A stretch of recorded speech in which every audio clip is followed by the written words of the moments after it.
The most important story that you will ever hear in your life is the story that you tell yourself about yourself. Also, a single conversation could potentially transform your entire perception of the world around you and also your perception of who you are.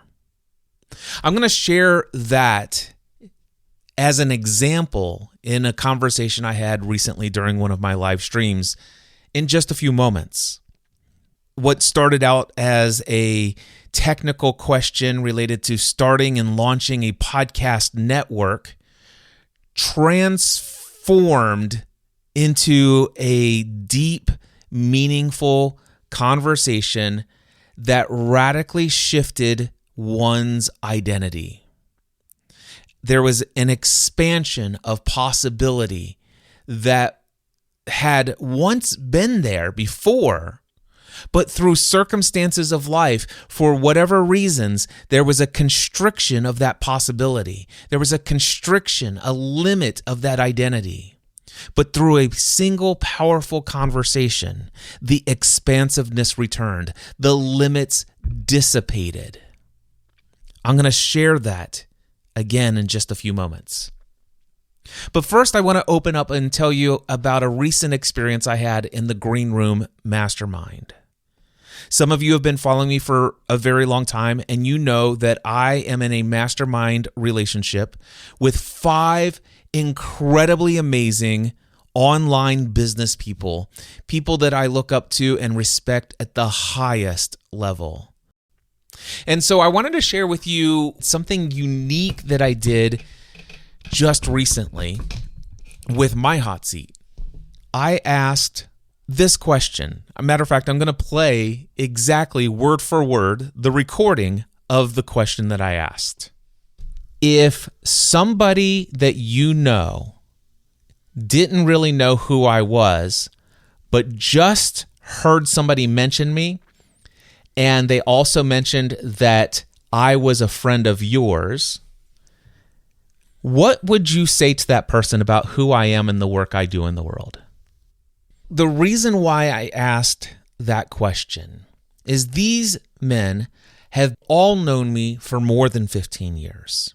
So I was interested to hear what would they say to someone who was to ask who Cliff Ravenscraft is and the work he does in the world. Because I have evolved a great deal over the last 15 years. I have had several reinventions of myself professionally. I was very delighted with each of the responses. And I want to share with you the audio recording of each of those responses. The first one is coming in from Pat Flynn. He is on telephone, but this is what Pat had to say. First, I like to share background about how you and I met. So I'd probably go back into the days where you're a podcast answer man and you're helping even me with podcasting, and that would establish a little bit of trust with how you've served me in the past and continue to do so as a member of this mastermind group and the Green Room, and we meet every single week. But ultimately, I would say you help people find their true selves. You ask questions that nobody else will ask to help a person determine the path in life that they should be taking, because a lot of times we're on somebody else's path. And so I think that's the best way I could sum up what you do for others. I absolutely love that. You help people find their true selves. I love also that he says you ask questions that no one else will ask. Leslie Samuel was also on by telephone that day, and here's how Leslie answered the question. I would say that you are someone who can help you see what is real for you in one conversation. You're someone that challenges them to think deeper than they probably are, and you help them get insights that could shift so much of their life in that one conversation. It's the idea of those life-shifting conversations that you are able to have with people. And I think I would even say more of life-shifting experiences that can happen in a short time. One of the things that I love about what Leslie has shared here, he said one conversation twice and also ended with something that is very much equivalent. He says, and it can happen. This life-shifting experience can happen in a short time. And if I were to just throw this on a testimonial page and if I were just to say these things are the things that I do, so much of that could seem like hyperbole, that it seems like flowery language. But I'm going to share with you a conversation today that demonstrates the alignment with the words that you've already heard from Pat Flynn and just now from Leslie Samuel, but also that are in pure alignment with what you're about ready to hear from Mark Mason, Ray Edwards, and Mike Stelzner. But let's go with Mark Mason next. So I've had this conversation with many people because this has happened most recently with a client that you ended up having for a year. Your magic is always about unlocking potential that people didn't even realize they had. When people are in a jar and they can't read the label from inside the jar, and you don't just help them read the label, you just destroy the jar. That's the magic thing. I've seen you do that for a lot of people. And I think that person that I'm talking to, I would tell that person they have potential they don't even know they have. And you are the guy that can help them unlock that. That's what I feel about you. That's your magical superpower, is getting people past limitations they don't even recognize. One of the favorite metaphors and just the images that Mark shared there, when people are in a jar and they can't read the label from the inside, you don't just help them read the label, you destroy the jar. Ray Edwards had this to say. I would say I have known Cliff for a great many years. He has been and remains one of my best friends in the world. But the thing I remember that attracted me to him initially was the borderline obsessive fascination he had with podcasting. As he has gone through various phases in his life and developed different interests, I realized it's his borderline obsessive fascination with anything he has his attention on at the moment.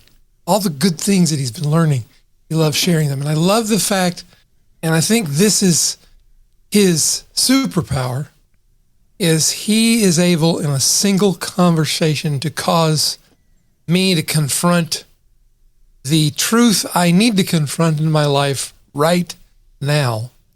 That'll give me the peace that I'm looking for. And it reminds me of the prophet Elijah, who turns to his protege. His protege was frightened, scared to death, thought they were going to die.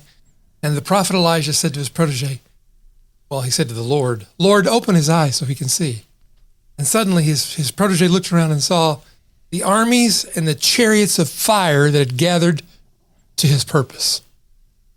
That's what Cliff does. Wow. He says he is able to, in a single conversation, to cause me to confront the truth I need to confront in my life right now that will give me the peace that I'm looking for. I'm so appreciative of Ray's words there. And then Michael Stelzner, when asked how he would describe who I am and the work that I do, he said he would say this. I would say, first of all, Cliff is someone that is a friend I've known for a really long time. He's in a really fascinating state of his life right now where he is showing up and at complete peace and is here to serve. Specifically for social media marketing world, he blesses our community by effectively stating inside the group that I am here for anyone who wants to have a conversation about anything. What I love about Cliff is that he comes with no ulterior motive, no agenda, simply wants to serve. And what his superpower is the ability to spot, kind of like a bug zapper, or like an investigator. His mind is magnetically drawn to beliefs that are limiting. And what he's really good at is to ask a series of questions that makes a person reconsider the underlying reasons as to why they believe what they believe is true. Through a very short conversation, he's able to take someone's compass and align it to true north. Michael, thank you for that as well. And wow, so first of all, through a very short conversation, he's able to take somebody's compass and align it so that it's true north. Also, Cliff can ask a series of questions that makes a person reconsider the underlying reasons as to why they believe what they believe to be true. So, again, the reason why I asked this question in my hot seat wasn't because I wanted to record all of this and share it in this podcast episode for you here today. The idea to do this came much later. To hear how pretty much everything across the board is the magic that happens in a single conversation. Oh, it was such a confirmation, and I was thrilled. And then all of a sudden, I'm like, I wonder, is there a way for me to let the world know? No, I don't care about letting the world know. I've been asking myself, is there a way for me to let you know who I am and the work that I'm doing in the world? Not just so you know how I'm serving others. How can I let you know the way that I could serve you? I mean, I've done these live streams to reveal the different layers at which I can meet people. Doesn't matter what the topic.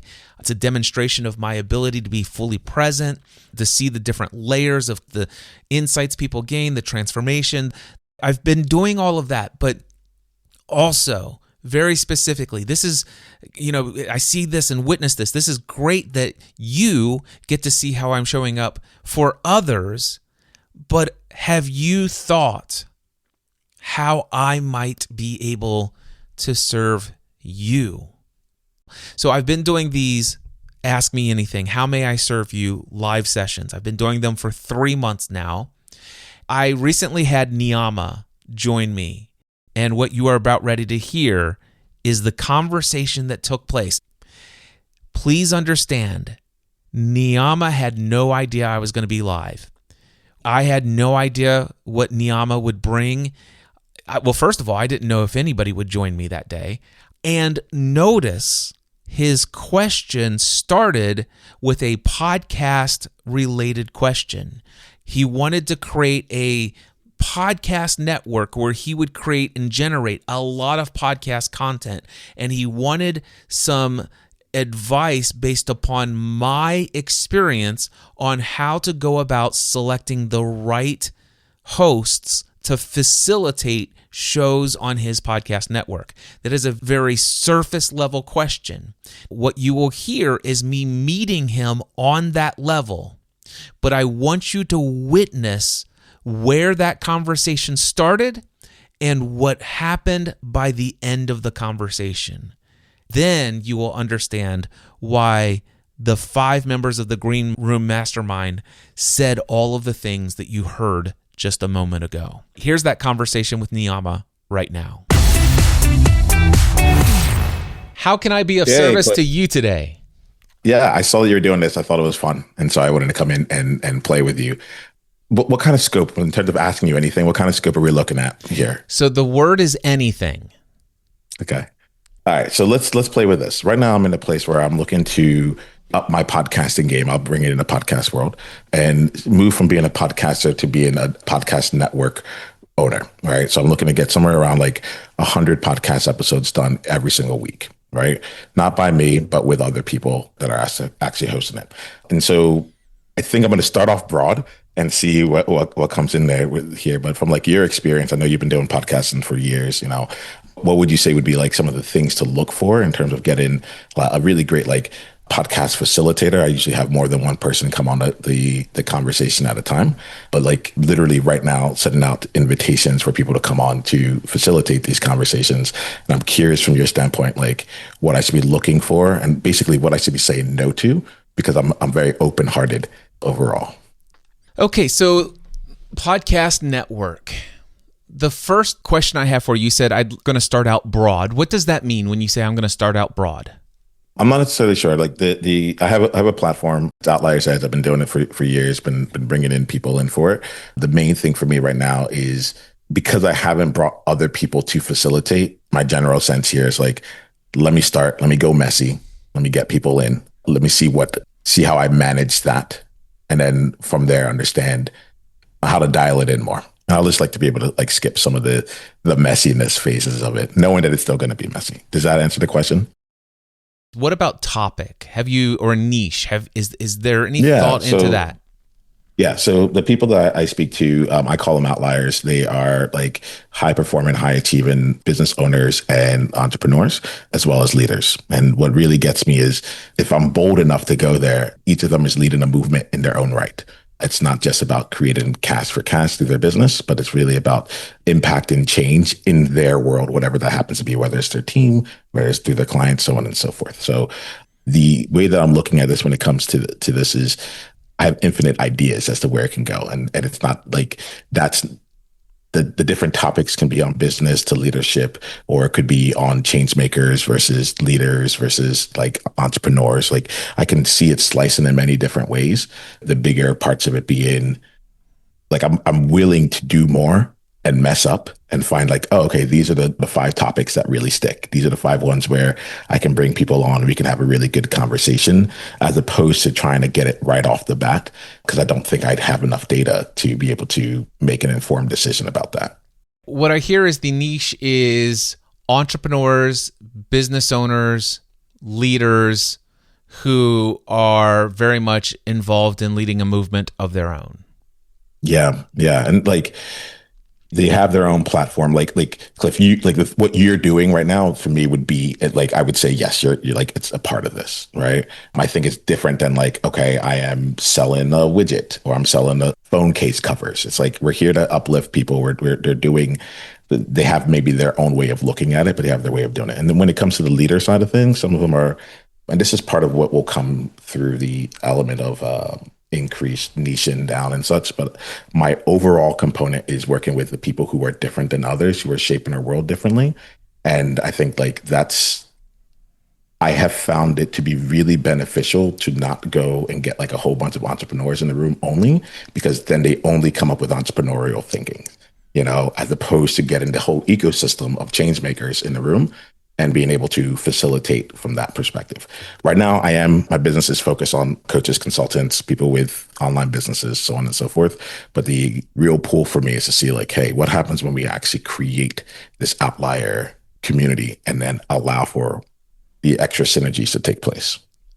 The original question is, how can I help you avoid some of the messiness based upon what I have seen or witnessed or experienced with networks in my own past? Yeah. And I would almost say like, if I can take it from avoiding messiness to creating greatness, I think that there is a distinction between avoiding negative versus creating positive. I would like to sit with you in the creative positive club. Well, there's been a lot of experience that I've had with various different networks over the years. And the first question I would have for you to help you experience greatness in having a podcast network, you need to have a very clear answer to this question. And it's a question you will get from all of the potential folks who you may invite to join your network. What's in it for them? Okay, I love this. 2 things that are coming up for me on this one. One of them is cash, the audience. But I think the real thing right now here at Cliff is that I'm actually looking to build a network for me, So like, there will be a time where I invite other people on to bring their podcasts in. And normally I know that there's like monetization of ads and sponsorships and, like things like that. And you get listeners and we have this whole ecosystem going there. But to be honest, I'm like, I'll just do it for me, and I'll love to have 10 different podcasts, 50 different podcasts, all on my own network, sourced by my own hosts, sourced with my own topics, so on and so forth, as opposed to going out and finding other people to do it. Because I have good monetization options. So I'm like, I might as well just do it for me. Is it safe to say, and I'm just going to tell you what I just think I heard, but I would love for you to dispel any misunderstanding that I have, because the question would still be the same. So you're not taking existing podcasters and inviting them to be a part of your network. You're looking to actually expand your own network of podcasts, which are your podcasts, but inviting somebody else to host those shows, which what I think I'm hearing, and by the way, the question is still the same, what's in it for them? Yeah. And it sounds to me like what I hear you saying is that I'm going to pay them to host my show. Right now, yeah, I think like that's level one is I'm going to pay them to host my show. And that's where I think I get the chance to start getting some kind of feedback to see what are some of the, I believe in total rewards. So what are the intangibles? What are some of the other things that come along with it in terms of, I got to see what's important to them. Like, is it clout? Is it the relationship? Should I be like organizing things with people? Is it, like there's some element of this where I'm like, at the very least, because I've seen other people do like have other people host on their show from their own community. They got like, and when I've talked to them about it, the people who are hosting, they're like, you got to make sure you answer what's in it for me. And generally speaking, it's like, if I'm going to take the time to do this, am I at least going to get paid or am I going to get clients from it? One or the other, generally with the people I've been talking to. Those are the two, usually the biggest things. There are others though. And so I'll share with you real quickly my own story. I had the Generally Speaking production network for many years. When I brought in other shows, I never actually brought somebody in to host a show on their own without me. My way of doing this was I had a show called Social Media Serenity back in the day, and I brought on a guy named Eric Fisher. And Eric Fisher was a listener from one of my entertainment podcasts, the Lost podcast. He was such a consistent source of feedback to that show. And then we used to do lots of live content, and these people would show up live and participate, and we'd have these interactions. And I developed a close relationship with Eric Fisher, and we both were very much interested in all things social media. This is back in the days when Twitter just started. We were exploring every little avenue of social media, and the question that we were always asking ourselves is, where's the line between this of being of service to us or a distraction to us? And so it's finding serenity in an effective and powerful use of social media. So the podcast was going to be called Social Media Serenity. So that was Eric Fisher. I actually created a podcast called Help, I Got a Mac. This is because until 2008, I was a Windows user going all the way back to DOS Basic, MS-DOS. And then eventually I got convinced to purchase my very first Mac computer. And it was night and day different. And I was experiencing all sorts of problems with trying to figure out how to do this. And I'm like, help, can somebody help me? And I think it was like the first 7 or 8 or 9 episodes were me just trashing the Apple platform. It's like, this is terrible. And eventually somebody else, again, his name was Chris Biding, he came in and says, Cliff, I've been introduced to your podcast. I think I could answer all of your questions. I'd love to jump on a call and be of service to you. It turns out that he actually worked as an Apple genius in an Apple store, and he, sure enough, was able to help me answer all of my questions because it was right brain / left brain kind of thinking about computing. Turns out I actually fell in love with the Mac platform, haven't used a Windows computer since. I deleted all of those original episodes where I was complaining and relaunched episode number 1, brand new from scratch. And for probably well over 100 episodes, Chris Biding was my co-host on Help, I Got a Mac, where we actually helped answer people's questions about switching to the Mac platform. Then I had a guy who I met through he was another listener, and he helped me get connected with one of my somebody who became a mentor in my life, Dan Miller, author of the book 48 Days to the Work You Love.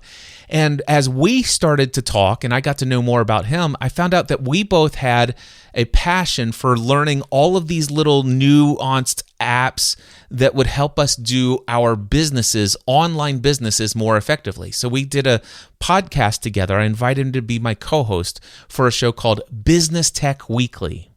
So I've had all of these other shows that I did, but I didn't want to do all of the research. So my thing is, Eric, you go out and research all the latest news related to social media. Chris Biding, you go out and research everything you can find every week on the Mac platform and stuff like that, all of the latest news and tools and tips. Then over here with Andy Traub, you go out and research all the new business tech tools and stuff like this. You do all of the research. Every week we'll come and we will have a conversation. And it's like, and that's what it was doing.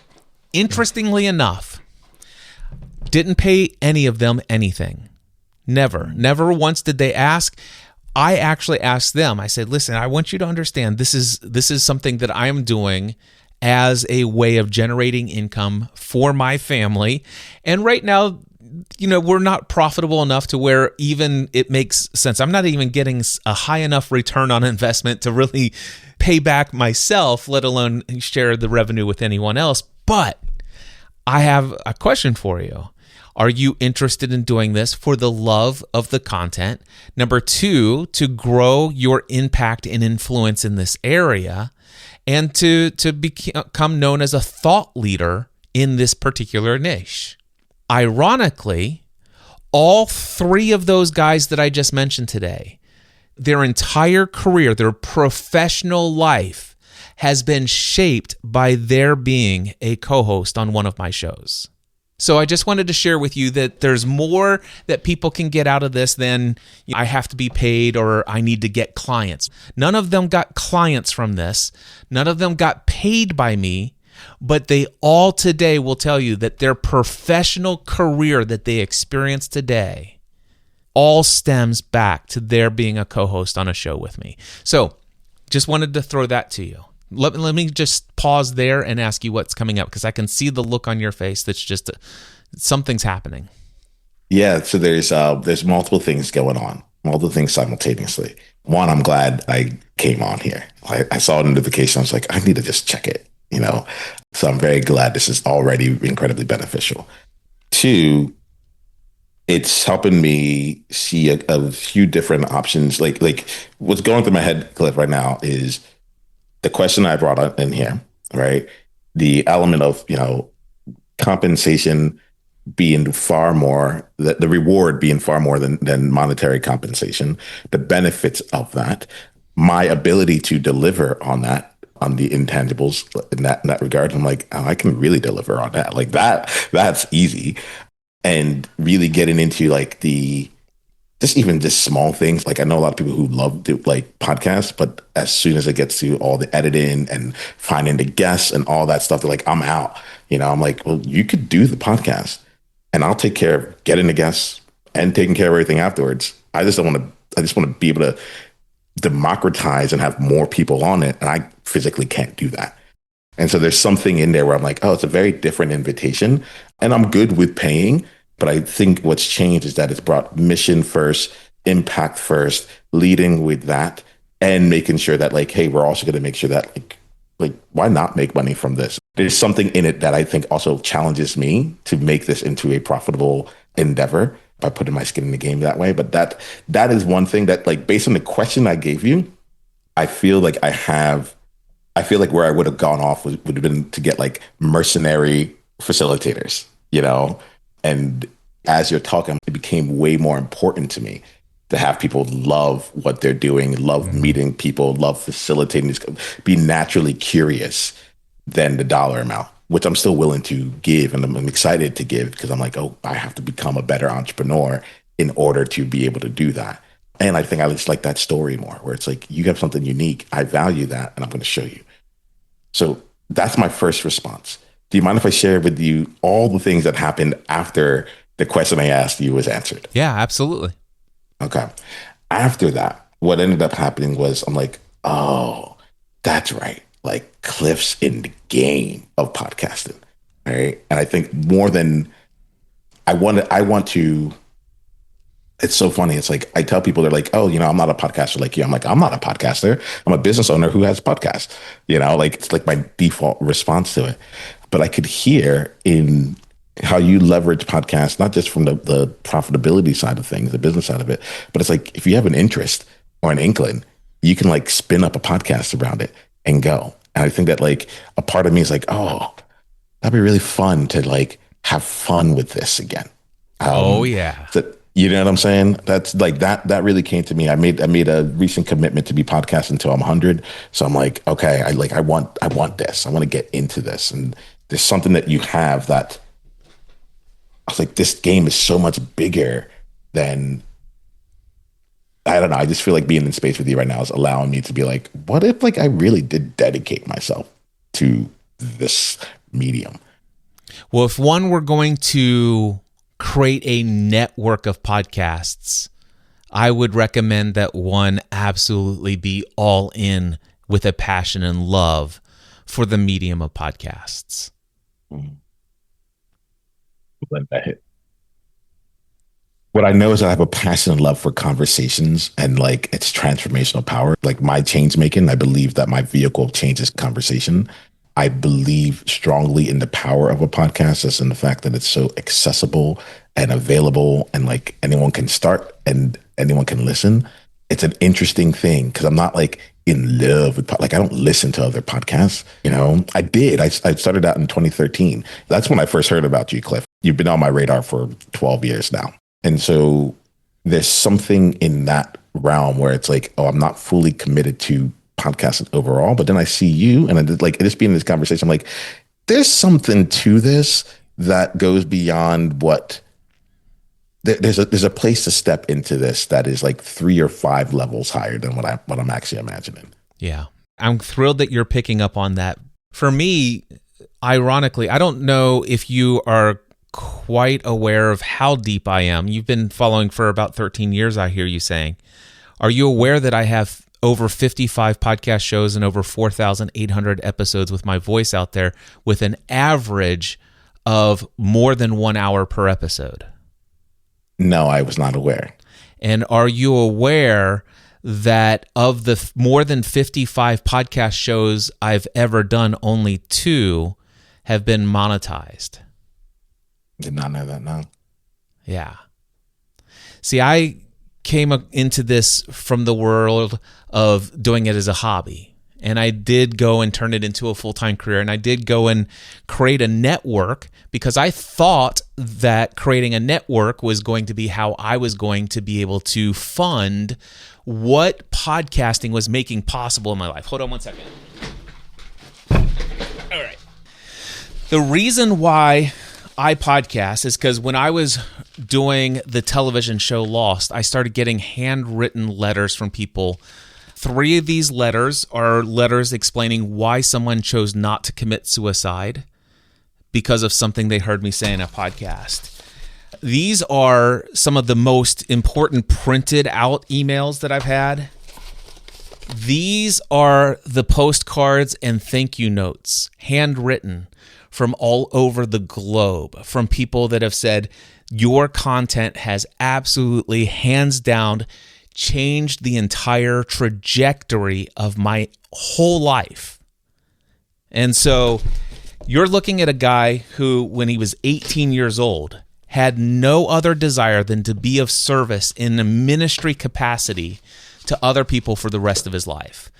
For the longest time, I thought I would be a full-time pastor of a church one day, until I discovered that there was a 12-year period of time where I was an insurance agent in a family-run insurance agency owned by my mom and dad, and I recognized I actually have more of an ability to be of service and support and encouragement in a ministry capacity as an insurance agent than I actually would as a head pastor of a church. And so I had dropped the dream of being a pastor, even though I actually was an associate pastor for 10 years of my life, while simultaneously for 12 years being an insurance agent. But never with the concept I'm ever going to leave insurance because this is incredibly profitable. But I'm also sitting here, I'm oftentimes one of the first people somebody calls after their daughter was just killed in a car accident. Somebody's house just burned to the ground. Tornado just wiped out their home. I've just sold a life insurance policy 2.5 years to a spouse whose husband just died. And if it wasn't for what I was, I was literally being of the greatest support and encouragement to people in the crisis moments of their lives. And the conversations I was having is like, this this is my ministry in the world. I was convinced of that until December 2005. I started podcasting about the television show Lost with my wife as a hobby. And I'm actually sitting here, I'm incredibly well paid as an insurance agent, incredibly successful, and I need no money from this hobby that I'm doing. But out of nowhere, I published a podcast about Lost, and more than 60,000 people are subscribing to this within just a couple of months. And all of a sudden, people are saying, Cliff, because of something you said in the podcast, can I ask you this question about this little line that you dropped in the middle there? What did you mean when you said this? And I'm sitting here having email conversations with 100, 200 people seemingly on a weekly basis. And I started launching other podcasts to answer the most common questions that were coming up that doesn't make sense for me to do in an entertainment podcast about a television show. And so I created a podcast it was eventually called Pursuing a Balanced Life. I created a podcast called About the Church, which became Encouraging Others Through Christ. I created a podcast about business technology, social media serenity, all these different things.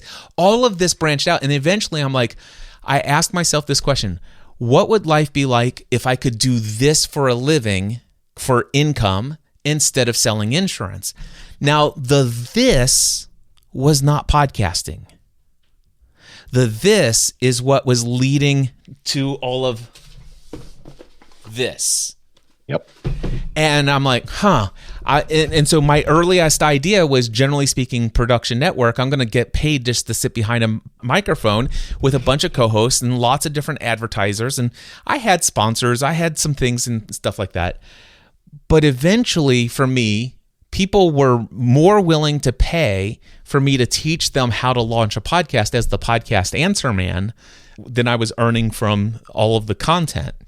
And so eventually I was earning so much money here that I actually shut down all of my stream of income on all of my other podcasts and gave it all away for free with no ads. I did that because I didn't want to burden anyone with any barrier. So I actually had a thing where you could pay $10 a month for all of this bonus content. And some of my best stuff was in this only available to people who pay category. And I'm over here on Podcast Answer my side. After about 3 to 5 years, I'm making so much money over here. And yet I'm very much aware that some of these people paying $10 a month are struggling to put food on the table. And I'm like, I'm just going to give this all away for free. And so all I'm sharing is that I eventually decided actually generating income from producing podcast content is no longer of any interest to me whatsoever. And instead, what I will do is I'll find a way to use my skills, talents, gifts, and abilities to be of productive, valuable service to paid clients.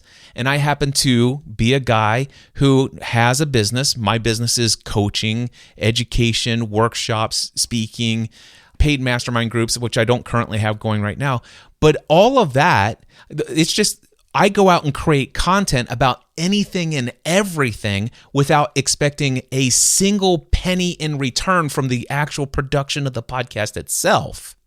But knowing that I'm reaching all of these various different people around the world, and as they get to know me and who I am and what I do in the world, a very small percentage of them is all I need to become a paid client with any of my products and services. All right, what comes up for you as I share all of that? Okay. Firstly, I'm just really grateful. I'm just like, I'm so glad I clicked yes. Like that was it. Well, no, two steps. One, I'm glad I clicked yes. And then two, I'm glad I saw the link and I joined the link and so on and so forth. Cause I think there was something there's one thing to watch passively, but it's another thing to be in the conversation. And at this point in my life, I recognized when life was headed in one direction and either the direction changed or I got accelerated. I was like, I accidentally stepped onto a train platform and into the train, and now I've been moved on. So this feels like one of those kind of accelerant conversations. So I'm very grateful for it. That's one. Two, there is an internal feeling of, okay, hidden in everything you're saying, not so hidden, but hidden. It's like years, decades of stuff. We're having this conversation right now in 2025. He's like, you started the first podcast in 2005, right? So there's a component of me that wants to breathe. I haven't been able to breathe yet, but like wants to breathe and be like, cool, like wherever we are right now, imagine 20 years from now, right? Like what's the rush if we know we're going to get there, you know? So I think that there's some component of that's playing, and I find like most of the questions of what should I do, all those things start to dissipate once I give myself time. And so just looking at this, I'm like, all right, 2 decades from now, we're like, no matter, we're going to be good. And then the other component of having a business model that works for me that may not be what other people are looking for, or like imagine. Let me put it that way. Not what they're looking for, to imagine, right? So you're like, I have 55 podcasts. Like they all add in some way, shape, or form.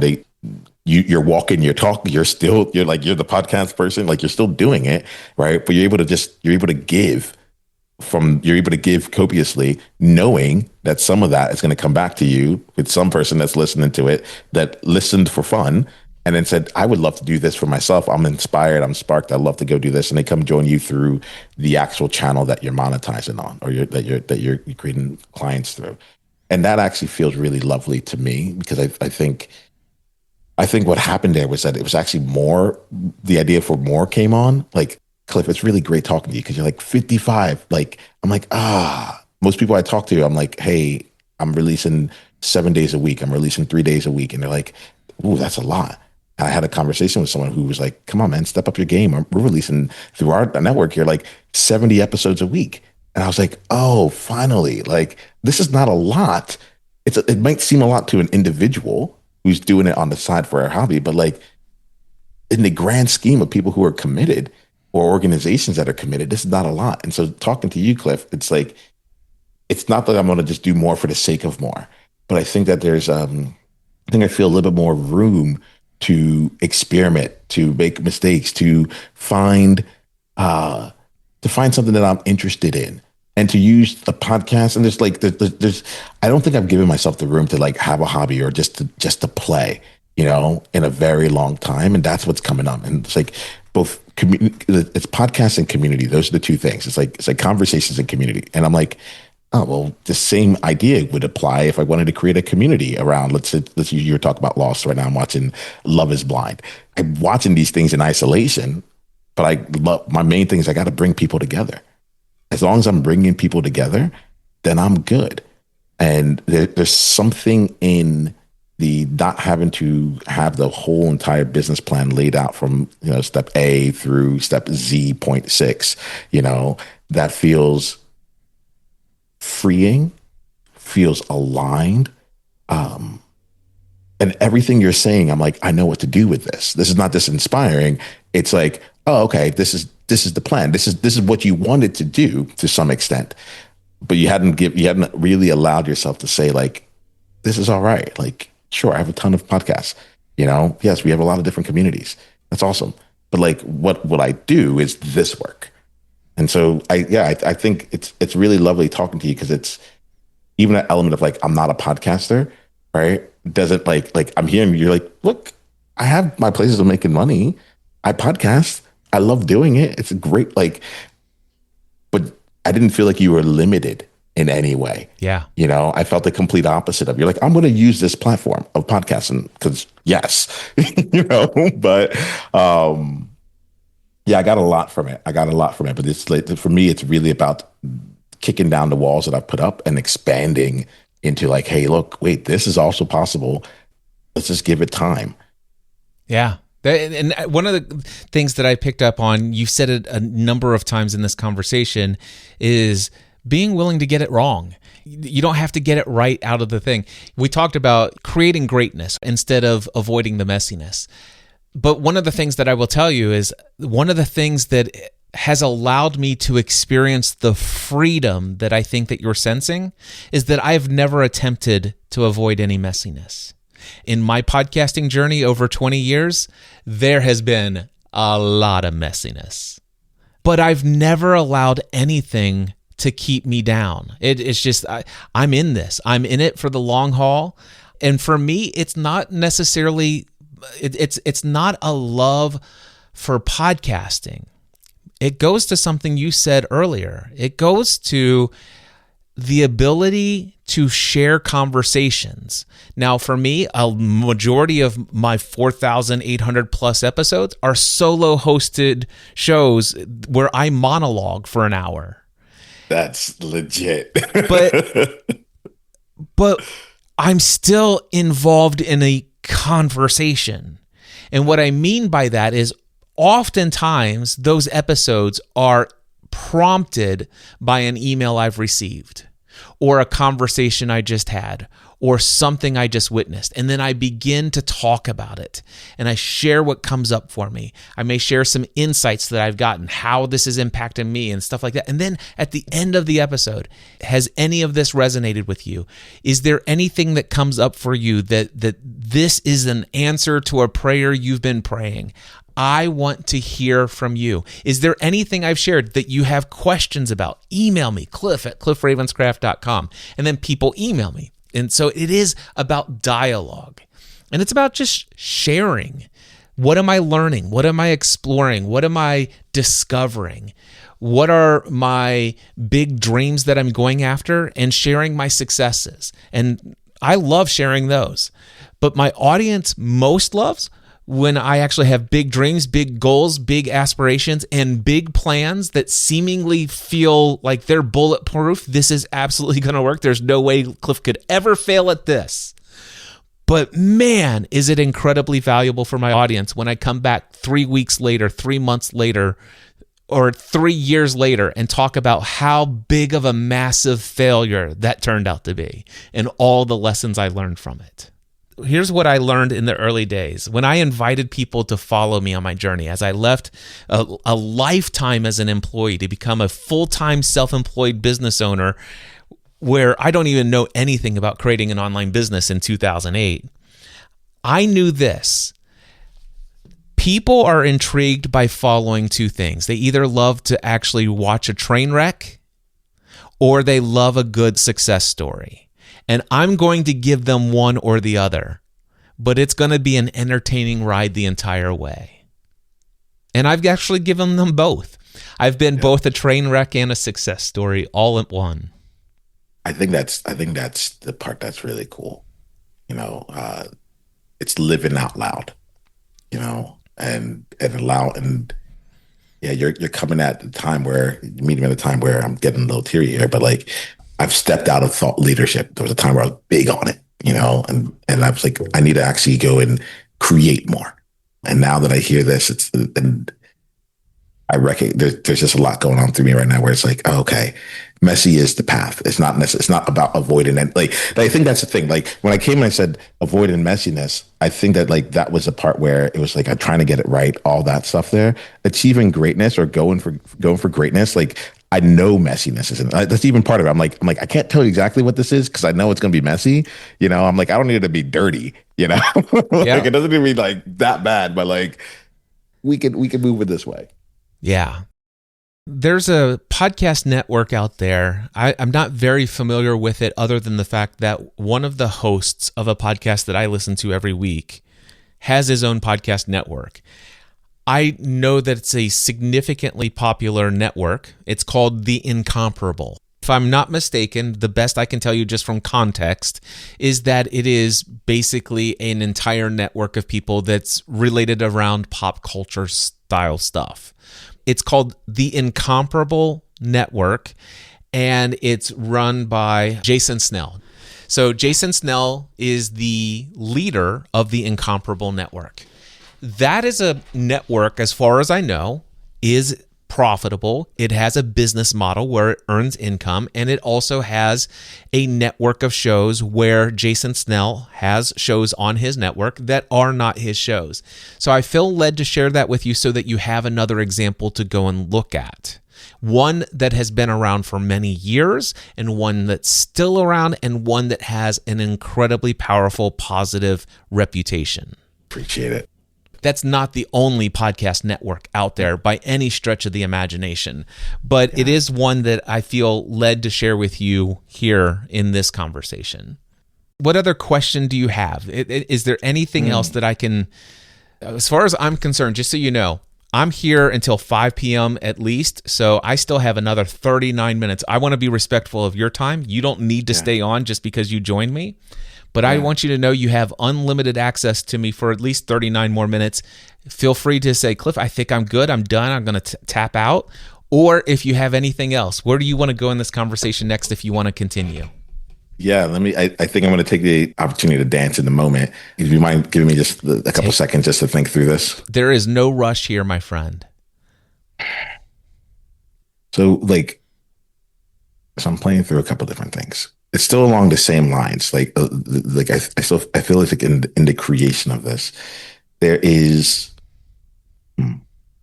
this one's going to go a little bit more on like the deeper side of things, and this gets to a part of me feels like, I've passed this, Another part of me is like, this is the one that's going to keep sneaking up on me when I'm not expecting it, right? And so the getting it right, all those things, I think underneath all that is like this fear of going all in on two ends. One is like, what are others going to think? And the other one is like, can I even handle this? Like, how big is too big? And right now, what I'm feeling is this truly expansive energy. And so like, if there was a question I was going to bring in right now, it's not present in this current moment, but I think that like, I am looking to, I think it's about like, I'm going to really put it, it's like, it's an identity shift right here, because I know like I can do these activities, but I'm still kind of thinking of myself as just like Niiamah, And I feel like there's some kind of identity shift that could be really beneficial to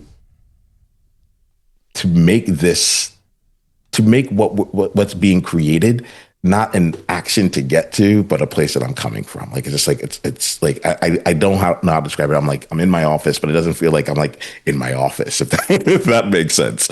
I don't know how to describe it, but I think there's some element of, I feel like I'm amongst kindred people who also are playing big, but another part of me is like, but are you allowed to play big? I know you want to play big, but are you allowed to? It's a little bit, I'm going to play in the messy. That's where the question is right now, but I would like to be a little bit on the inside about this, since we talked about the outside side. What I heard, Niiamah, is this. I'm Niiamah. That's what I heard you say. Mm-hmm. But until you revealed your own self-perception, I never once thought I was speaking to just Niiamah. I get it. Okay. See, until those words left your mouth, I thought this entire time I've been talking to Niiamah. I mean, the Niiamah. I mean, the man who is committed to communication, who understands the power of conversation, who has a dream of creating an entire network of podcasts where conversations can transform the lives of people around the planet, Niiamah. That's who I was talking to. Fair point. All right, cool. Back in the game. I get that. Thank you. This is what comes in. Yeah. Thank you. So I want to share a quote with you. I was actually at the Onward Summit with my friend Ryan Quarrell. Mm-hmm. And he brought in a bunch of speakers, including myself. But one of the other speakers, and I can't remember his name off the top of my head. I apologize to Ryan's friend and my co-speaker at this conference, but he said this one phrase, and I've brought it up a number of times. It is worth memorizing. The most important story you will ever hear is the one you tell yourself about yourself. The most important story you will ever hear is the story you tell yourself about yourself. What comes up for you as I share that? Well, I think it's fun. I think I'm a bit annoyed, which is a good thing, right? If I'm not annoyed with you, I'm like, okay. The annoyed part comes in where I'm like, oh man, like I'm used to like having this as a problem. I'm used to this like level, like train of thought. And what's happening here is that, Cliff, in our conversation, it's there's a hidden invitation to just abandon it. We could talk about it, but like, just so you know, like I've been talking to the Niiamah this entire time. So like it could show up, it may not, but like, I don't think we need to go there. And what happens there is that there's a challenge, a confrontation of self, whereas if I am not this guy, if I'm not thinking these thoughts, then what thoughts, like, who am I? What thoughts come next? And so the annoyance part comes in. I'm like, oh man, like I'm going to go find a new thing, or I'm going to have to go do the thing. Because I'm already being the thing in many different ways. And I think that like, it's part of why I joined, right? It's this element of like, there's not really a gap, but I feel like it's not here. Think about this, Niiamah. How many people do you think have come across my live streams who have, by the way, you are the 6th person who has known me, and I think you said for 13 years. So for more than a decade, you've been following me, and yet here I am streaming live, and I show up in your news feed of one of the social platforms. By the way, which platform was it? I'm curious. This one's Facebook. Facebook showed you that I was live. Do you know how many people, and I'm talking about in the thousands, have seen me show up Monday through Friday every week for the last 3 months, who have wanted to go to cliffravenscraft.com/join, who have wanted to click that button, but would never dare do it because they genuinely give in to the fear of how would I be perceived. Fair. Appreciate that. You're one of the rare few who will actually come in and have a conversation and just like, just open up, just be authentically you. And it's like, this is super powerful. So I'd love to speak to this thing that you said, it's a layer deeper, and it's this thing that seems to come up, and it's that fear of how will I be perceived by others? Yep. Let's go there. Let's go. So let me just share with you this. Number one, you will be perceived by others exactly the way each individual perceives themselves and their own issues and hangups in the world, which means that anything anybody says about you is nothing more than a projection of their own perceptions of life. You have no ability to control how you are perceived by them because you have no ability to go shift and transform and change all of their trauma that they've experienced throughout their entire lifetime. But I want you to know this. If you reach an audience, you will reach an audience of people who have all collected a series of trauma throughout their life. And some of them have a habit of projecting onto others the issues they're unwilling to face within themselves. Therefore, the more people you serve, the more you will be judged publicly. But it still will have nothing to do with you and everything to do with what's going on in their internal psychological world. So when I hear that, I think about you saying, like, I thought I was talking to the Niiamah, right? And so what like I hear that, and what came to me is I'm like, oh, that also works in like the positive elements too, right? And to be like in reflection of that, like what the things that are coming here is like, one, that means that I got to be a place of unlocking, like being a mirror without being a mirror, right? Where people can see themselves by looking at me. And it's like, that to me feels really good. It means I got to do be my gift out in the world, help them see themselves. Like I'm here to help people be seen, celebrated, and valued for who they are. And so like, it's like by being out there and giving them a space for them to reflect and project, but also like it mirrors something back. That's one. And the second thing here is I'm like, oftentimes I'm like, oh, like, will I find my peeps? Will my peeps really be there? And like, it's the things that you just said right there. I'm like, oh, it's not just how Cliff sees me, it's how Cliff sees him. And that's the kind of space I want to be with. Those are the people I want to be playing with. The people who see themselves as like, hey, look, this is the game I'm playing. This is who I am. I am the Cliff. You are the Niiamah. Like, let's go. Let's have some fun with this. Let's create together. So there's often a pull to make sure that I that I allow myself to go deep enough to make sure I'm not like, my basement is clean and I can build the right kind of foundation, for what's coming next. And what's lovely about this reflection right here is it's like I can build, I can go, I can grow. There will be some new things. There's some traumas that I still don't even know that I've experienced that will show up at some point.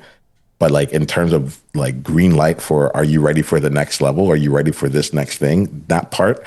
And this is something that can't like intellectualize or even like chat GPT eyes or like it's just like, I just have to have a conversation, a real conversation and get the experience of it. Like, oh, okay, I guess we're done trying to solve this problem. Like you're already ready, go. The universe is designed in such a way that you never have to concern yourself with, am I ready for the next level?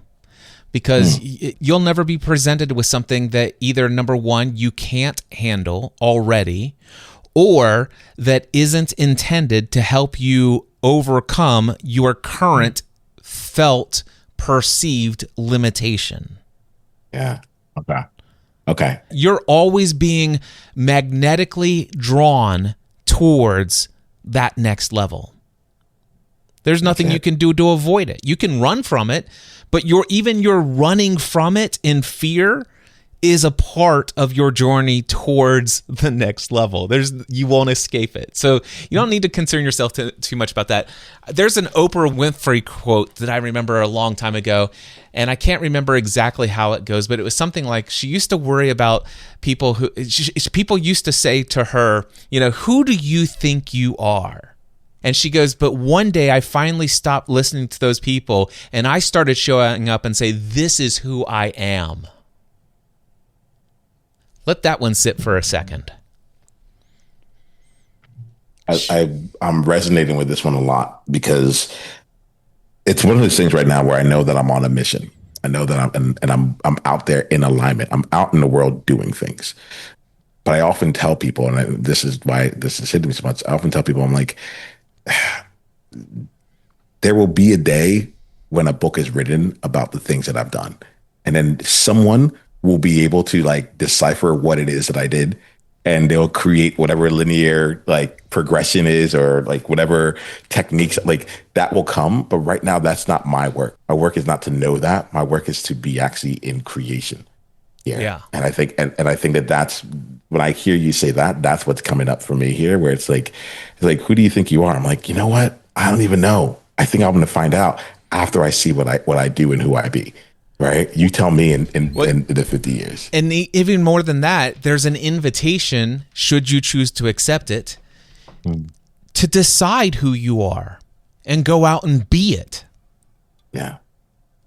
I want to tell you a story, but before I do, I'm going to download one more picture, and because I'm going to switch this picture out after I get to a certain part in the story.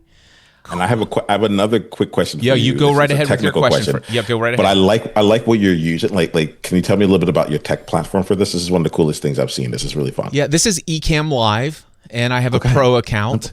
Ecamm Live actually allows me to just drag and drop stuff onto the screen, and it also allows me to host a Zoom call, and anybody who I could bring in like 6 different Zoom participants and drag and drop windows up here.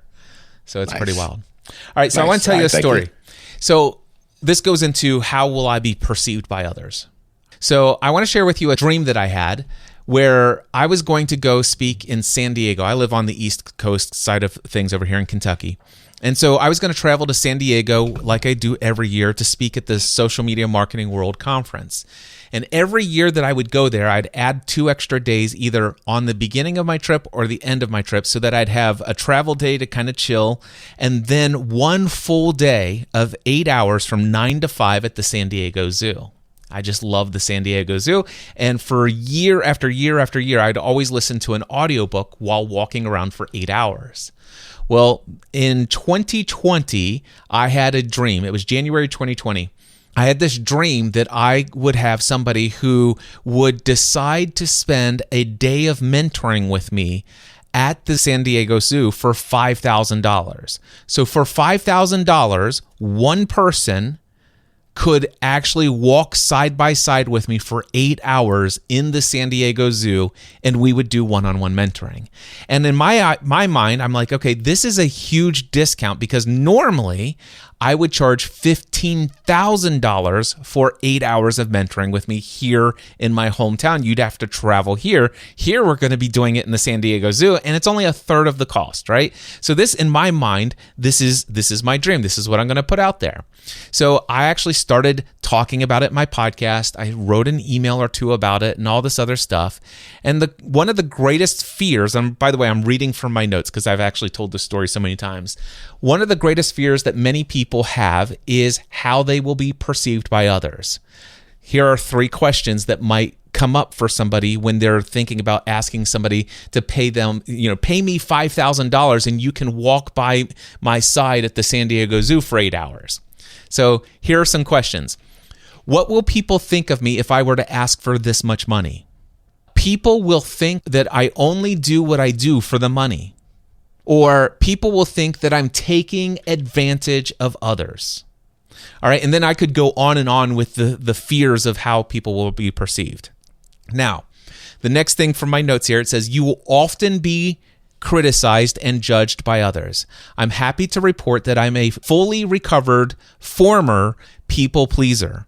I chose to learn the hard way that no matter how much effort I put in, I will never be able to make everyone love me. I have discovered that ... and there are 1, 2, 3, 4, 5 bullet points. I have discovered that how I am perceived by another person is 100% controlled by that other person's model of the world. It is their beliefs about life and how it ought to be that determines their reaction to the things that I do or say. I have discovered that another person's judgment about what I'm doing or saying is a reflection of that person's beliefs and values, and it is not a reflection of who I am as a person. I have discovered that I can't put off the living of my own dreams just so that other people will not feel inadequate around me. I have discovered that there is no value in shrinking back from creating the life I feel called to create. And I have discovered that moving forward with my own dreams, in spite of the potential criticism and judgment, might just encourage and inspire others that they have the power to turn their dreams into reality, freeing them from the fear of how they might be perceived by others. And yes, I was judged publicly for speaking about my dream. Now, I'm not going to pull this up on screen because it'd be too small for anybody to read, but I'm going to tell you that I'm looking at a 1-star rating in Apple Podcasts. And the title of the review, A Ride into Ego and Overpricing. Here is that written review. Cliff used to be so informative and helpful on a journey to establish a podcast, but he threw that entire business model out the window in order to copy the Tony Robbins business model. I would call him the poor man's Tony Robbins, but when he wants $5,000 to hang out with him in San Diego for 8 hours or $15,000 to work one-on-one in his home in Kentucky, you quickly get the feeling that Cliff has fallen into a self-absorption fueled by an ego that few will rival. Now, that comment has nothing to do with me, has everything to do with this person's belief about money, value, and all sorts of other baggage. Anyway, someone else had a dream. So I got a message in my email and it says this: Cliff, every time I hear you talk about your one day coming up in San Diego, I want to find a way to be there. It makes no sense at all on one hand, and every bit of sense when I listen to my heart and intuition. Can we talk, be in touch, or correspond about this? We met at the Tribe Conference and had dinner afterwards with a group of people. I had no idea who you were until I heard you speak at that event, and I've been an avid follower since then. Looking forward to connecting. We had a conversation Immediately after that conversation, there was $5,000 deposited into my bank account. And then there was this. Do you see it? That's me and Lee in San Diego. And we spent 8 hours together. And yes, I had $5,000 more in my bank account. Dream fulfilled. Now, here's the interesting thing. When I thought about this, I thought the only people who would ever think about taking me up on this offer would be somebody who either lives in San Diego or somebody who's already going to be in San Diego because they're also attending this event that I'm speaking at. Lee, who you just saw a photo of, does not live in California. She was not attending this event. She owns a farm in North Carolina, paid $5,000, and flew all the way to San Diego for this 8-hour day. Do you want to know why? Because I said, this is who I am. It's it's hitting me in really good ways. So I'll tell you what's happening inside of me right now. I think that the one of the bigger things is like just being back out there with people, and like through the podcast. Like right now, my podcast, what I'm doing, I'm hosting panels, like roundtables with people. Right, so we have multiple people on there. But as we're talking, I'm like, it's time for me to just like hit record again and put my stuff out there, and like, because there's another way. There's a connection that people want to make with me that I'm not giving people a chance to create that connection on this real bit, and that to me, like, it's like that can really easily come out of this. 1, 2, make stuff up. I just really love that. Where it's like, I'm going anyway. Like, it would be better with people, and I would enjoy doing it this way. And this is like this is what it would like if someone wants in. This is what it's going to be. It's an amazing experience. And I think that the last part of me is like, stop trying to be reasonable. You know, like it was a deal, Cliff. Like $5,000 for a day is. This is the game. This is why part of the reason why I'm so happy I'm here, because I think what's happening, like you said, like the universe puts things in front of you, so on and so forth, right? I think that there's a version of me for the last few years that has been more behind the scenes, more shining my light on other people, which I want to continue doing, and I want to keep finding different mechanisms to allow that to keep going on. But I think that there's also another part of me that is being called back into leadership. You know, and it's not about the spotlight, but it's into leadership. I think that there's an element here where like, and let me make sure I'm being specific enough, because I do believe in leading from behind. You know, like I don't like there's not only the front facing version of it all, but I do think that I think it's like, it's adding to it. It's adding to it. Like what's been going on in the back of my mind here, it's been like, the thing that I haven't spoken is like, I'm like, it all comes down to the more element of it, where I'm like, the only reason I'm here is because Cliff decided to make this possible. Same way that like the only reason Lee was there is because you decided to make it possible. It wasn't right for everyone else out there, but for that person, it was. And I think that this is what's happening right now is I feel like my vision of self is starting to re-expand again, and my desire of that vision of self. I see the end outcome, but I'm like, I could do some live. I could do like I'm seeing these things, and I think the distinction that I'm not saying that I want to say is, in talking to you, what I also feel is extreme alignment. The motivation behind it feels nice to me. And I will compare that to like, I run an online business. I should have a book. I should have this. I should like do my mastermind. I should like, and it's for the sake of like, this is what people do, as opposed to the sense I get with you, Cliff. It's like, I'm doing this, and I've created some mechanisms underneath to make sure that I can continue doing this and to be profitable, and there's great things and so on and so forth, but I'm doing this. I think like coming from that side of things first, it's the motivation that I've been trying to tap back into, not the motivation to go do it, but the motivation of who I am being as it is getting done. I'm like, if we can do it this way, yeah, like, come on, let's just keep going. Like, why would we stop? Yeah. Yeah.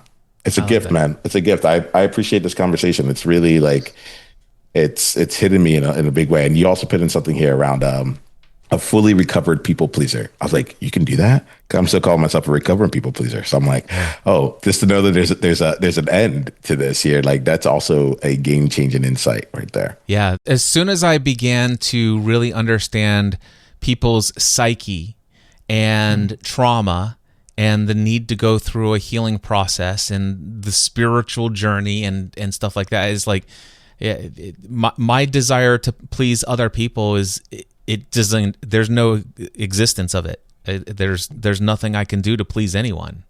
All I can do is resonate at my frequency of being, my level of consciousness, and either people will be in resonance with that or dissonance with that. And so those who are resonant with it will actually be pleased in their interactions with me. And same circumstances, there are people who will come across me and they will be dissonant and they will be displeased with me. There is nothing about me that has changed between one person and the other. It has everything to do with their frequency of experience, their level of consciousness. And I can't change their level of consciousness. I can only be mine. Now, if I want to, could I actually do something that appears to please others?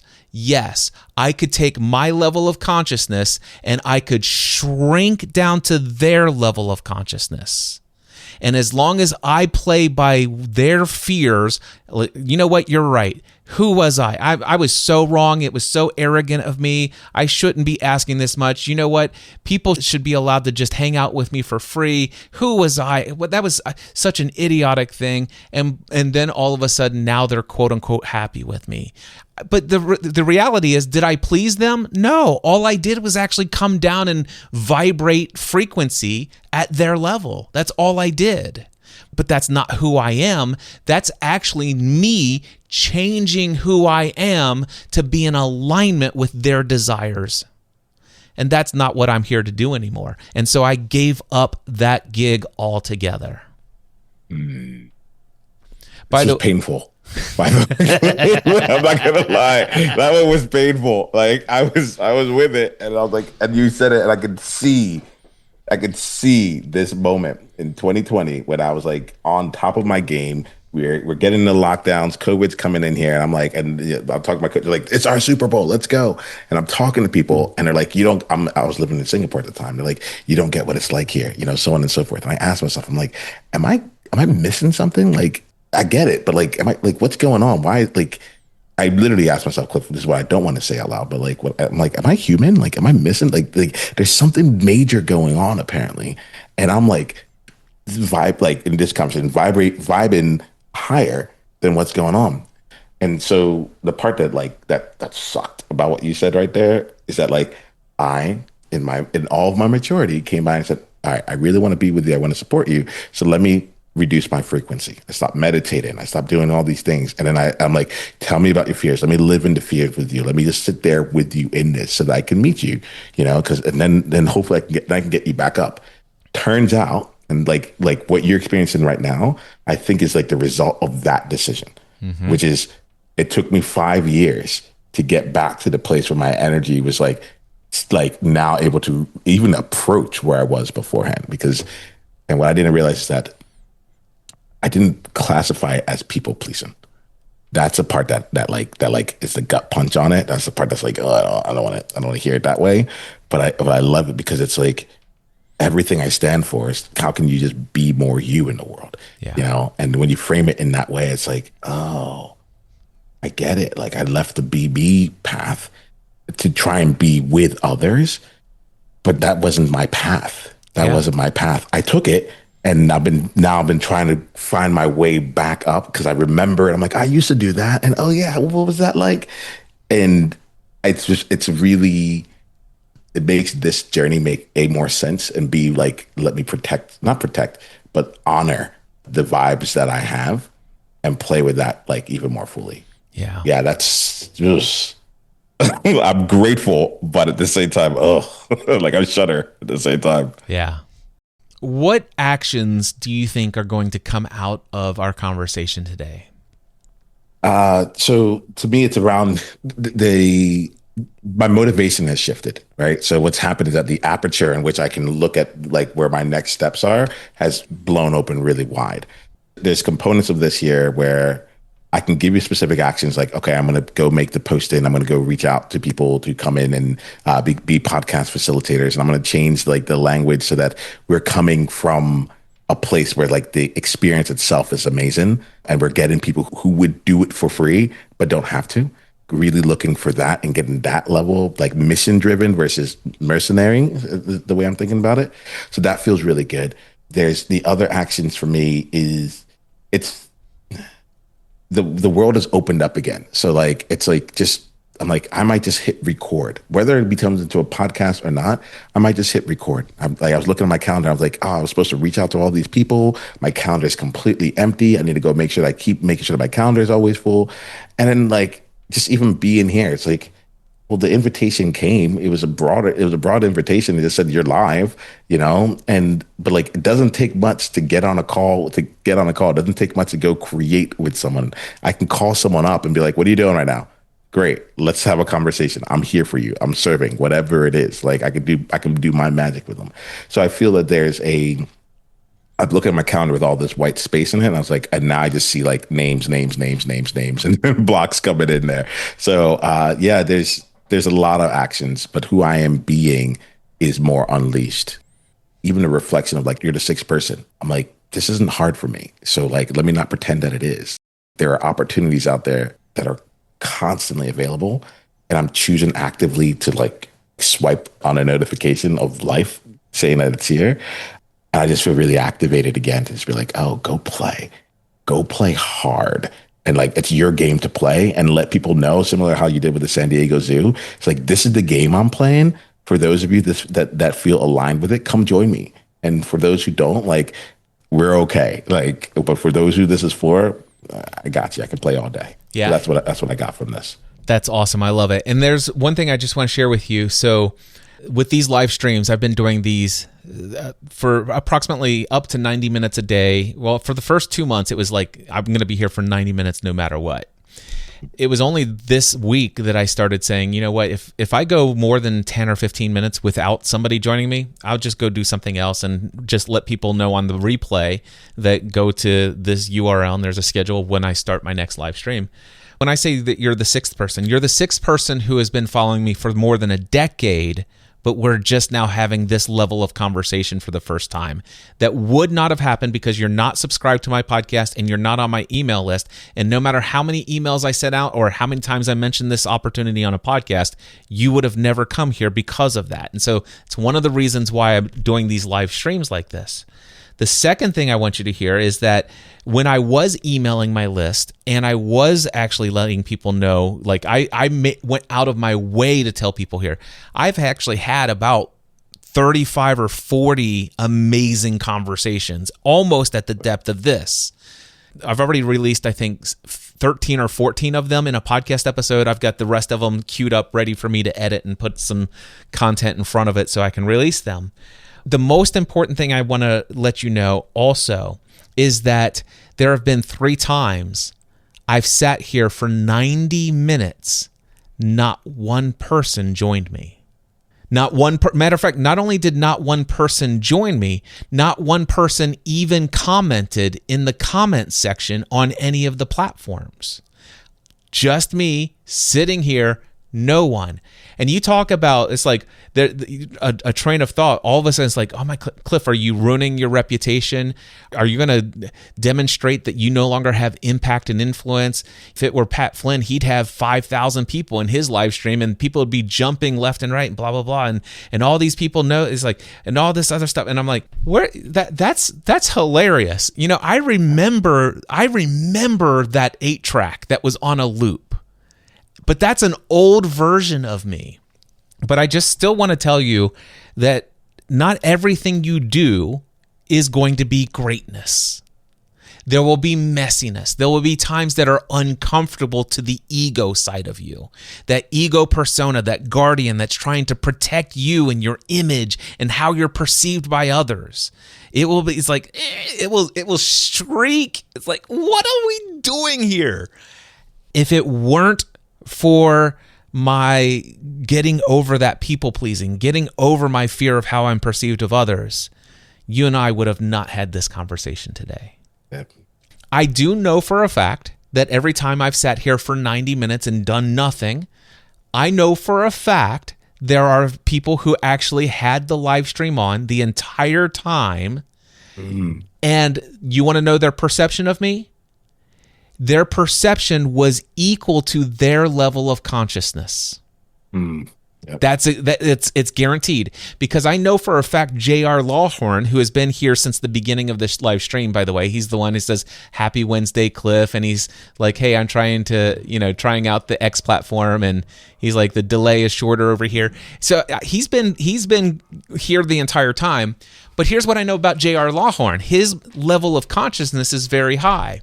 He's listening to me in the background while he's doing work. He's a computer programmer. He's a developer of software. And so I know he's just got me on in the background. And he just came to my Free the Dream workshop about a week and a half, 2 weeks ago. So he just flew all the way to Cincinnati, or actually he drove all the way to Cincinnati, Northern Kentucky with his wife for a 2-day workshop. So I know for a fact what his level of consciousness is. And if he was there for those entire 90-minute things, he would be like, man, you know what I really appreciate about Cliff is just how committed he is. That was going through my mind. I really appreciate his devotion. I really devote his tenacity. I really appreciate this. Somebody who has a high level of consciousness will be there. That's how I will be perceived. Same stream, different person. Man, that Cliff has completely lost everything. He can't even beg people to join him. Boy, he's lost it. How embarrassing for him. He should just go back and, whatever, blah, blah, blah. But that's their level. So what I'm saying is what I'm doing has nothing to do with how I will be perceived. The story that people will tell about who I am will be based upon their own level of consciousness. And the story I tell myself is the most important story I will ever hear. Not the story they tell, the story I tell myself. And I keep my level of consciousness high intentionally. It's not who am I to do that. No, this is who I am, and this is why I'm here. And I remind myself of that. And when that voice comes up, that little ego, fear, anxiety voice, I say, hey, I appreciate your input, but it's not necessary, and I didn't ask. Thanks, but no thanks. I'm really grateful. You said it a couple of different times, but it just dawned on me that the way that I see you is also a reflection of me. And it's that's hitting me. The first time you said it, I took it, I felt it the other way around, but I was like, oh yeah. It was fun. I'm like, I couldn't even imagine not thinking the way you were thinking, I'm like, oh, got you. That's just me. I get to see me and him and the things that I love about me that I may not have been seeing. I haven't given myself a mirror in a long time. He's just living his life. But I'm like, oh, he's doing this and this and this and this. And it's like, because I that's me. Yeah. Yeah, I appreciate it, man. I appreciate it. That is hidden. Niiamah, I am so incredibly filled with gratitude that you joined me today. Thank you so much for this. It has been a gift, and I invite you to reach out to me anytime. I absolutely will. It's been the gift that I didn't know I've been desiring for. Click This Hits. And thank you for creating the opportunity in the space. I'm recognized it's the invitation is leadership. And I appreciate the way that you choose to lead in the world. Well, there you go. I got to tell you, I absolutely love that I get to do the work that I do in the world. Many years ago, I heard my mentor, Dan Miller, say to me, he said, Cliff, you've got to find something that you love to do in life so much that you'd be willing to do it all day long for free. Then devote yourself to that. Become so excellent at doing that thing, and people will be willing to pay you to do it.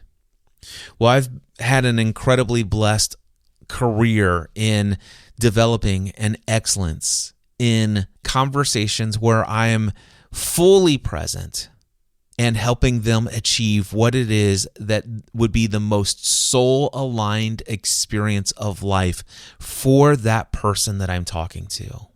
I am willing to ask questions of that person or say things or share stories with that person that will shake the core foundation of their current perceptions of the world and or of themselves. I created this podcast episode for you, not just this recording of my conversation with Niiamah. I share that with you to see how a surface level question about how do I find the right host for a podcast network turns into this within a 1 hour, 20-minute conversation. And to hear the 5 people who know me the best outside of my wife, how those people, professional entrepreneurs who have known me for 15 years, how would they describe the work that I do in the world and the way that I could show up and serve you. And if you would like to work with me one-on-one, I am available.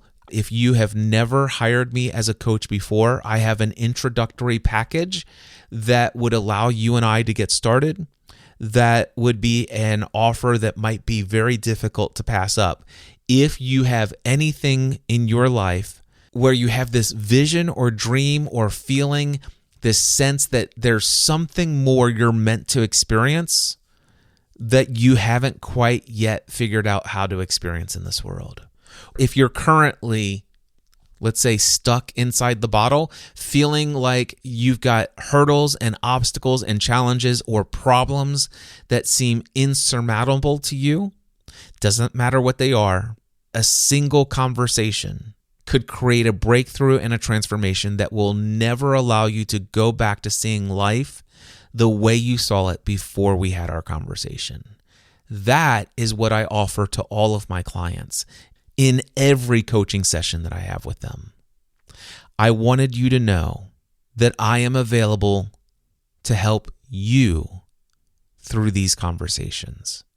If this resonates with you, email me today, cliff@cliffravenscraft.com, and tell me that you're interested in one-on-one coaching. I look forward to having a life-transforming conversation with you.